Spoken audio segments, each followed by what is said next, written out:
Ogashira muchirongwa Dark Secrets and Confessions. Nyaya yatina muzora nhasi inyaya inorwadza kusvika pamoyo. My mom had me vaine 15 years. Vakamitiswa vari pachikoro, baba vakaramba nhumbu sekutaurirwa kwandakaita. Vakazopedzisa chikoro ndatovapo.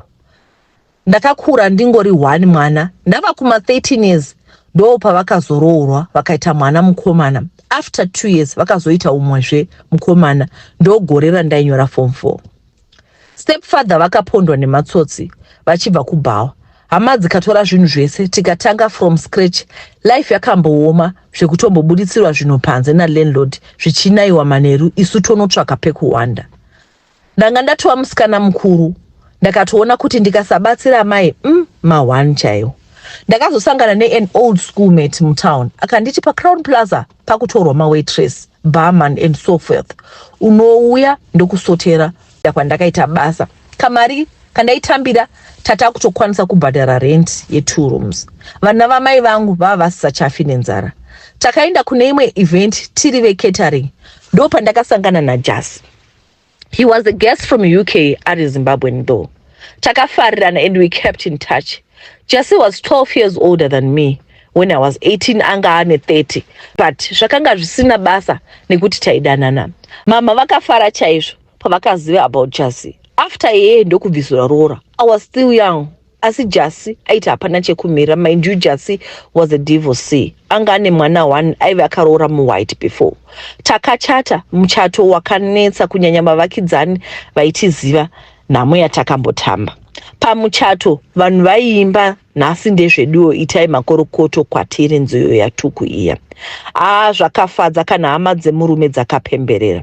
Fast forward, ndakaita mwana naJasi baby boy. Ndobva ndambomuti zvekuzvara ngatimbomira ndidzokere kuchikoro.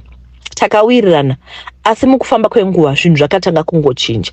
Jasi aingoti tikanetsana, wainza zvakubuda nekuna mama. Ini ndisati ndamutombovaudza.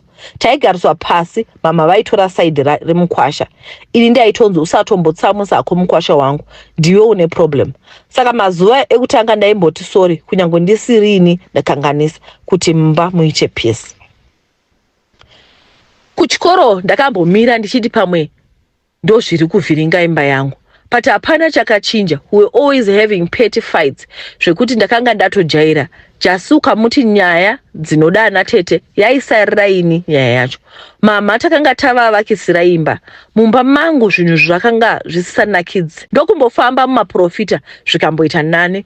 Takatombodzoka kuita mukomana nemusikana ndikadzokera kuchikoro. Pandakaona kuti zvava kutanga futi ndakafamba zvemumaprofita. Kwandakaperekedzwa neumwe mukadzi wandaingoti vakoma. Takasvika pamuprofita wechidzimai.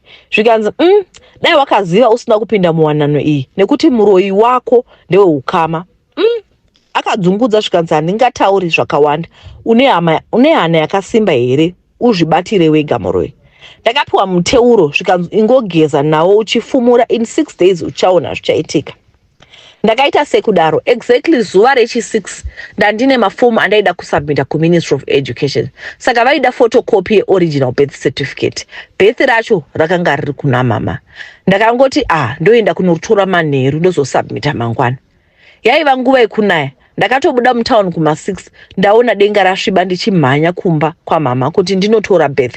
Ndakatoita zvemakombe because yaive peak hour. Ndakasvika kumba kwa mama, mota yaJasi was parked 200 meters away from the house. Rain racho raive eclose. Saka ndakatoti shasha yavo kuzotaura zvisina basa ka sezvayajaira. Ndakatopinda mumba chinyararira apa mvura yakanga yakutonaya. Ndaida kunzwa kuti vari kutaura nedzei. Ini pindei mudining, vanhu hamuna, mukitchen hakuna munhu, kuzonodai mubedroom, wanike yei. Mama naJasi vari kutonakirana rafu. Ndakatadza kutaura. Ndakangoti moyo wangu uchibva waita sewawira pasi. Ndakadedera zvese neweti zvichitobuda. Hapana akataura panguva yacho. Mama naJasi vaiva vakangogara pamubhedha. Ndakada kuita U10 ndibude ndiende. Jasi ndo paakandimhanyira akandibata zvikanzi calm down titaurirana. I was in deep shock. ndainge ndatoita senge zombi. Ndakaburisa foni ndichida kufonera vakoma. Ndofunga Jasi akafunga ndoda kutora video.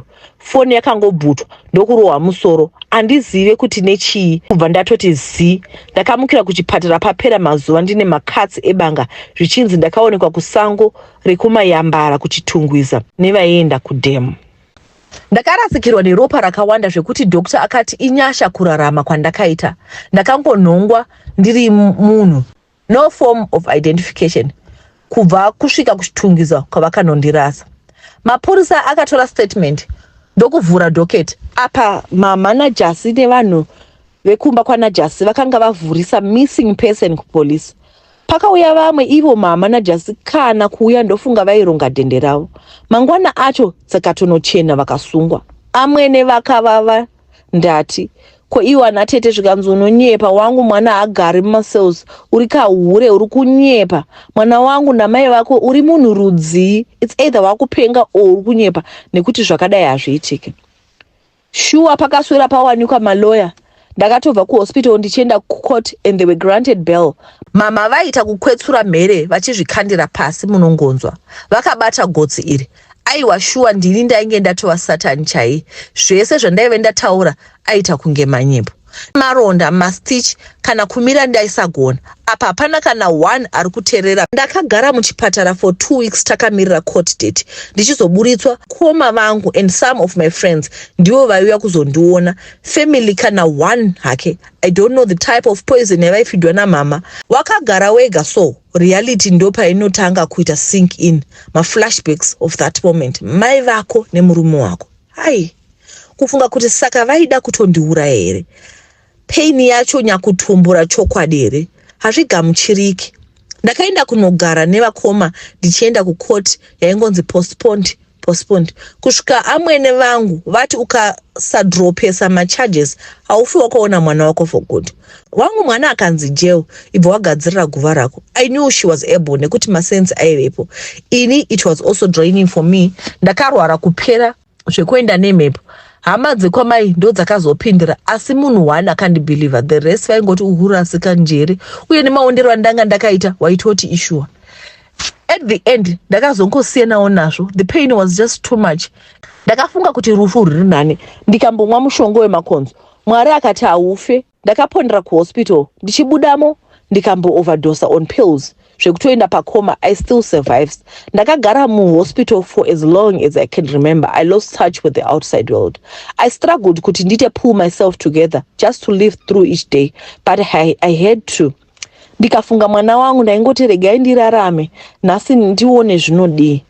Ndakazotorwa nevakoma vangu vaiva kugara out of Zimbabwe. Ndikazama kutanga new life, but hey, it's something else. Unombokangamwa for a minute, paunozvifungira it hurts like hell. February 12th this year, I received a call that changed everything. Mama naJasi vakaita accident vachibva kuKariba. Jasi akafira passport. Mama vakachikoka makumbo nekutsemuka backbone. Mwari akavati haufe, rarama wakadaro. Everybody believed me now. Hey, maradzuro acho, I even blocked everyone and changed my numbers. What's the use after all I had to go through? Pain, I know.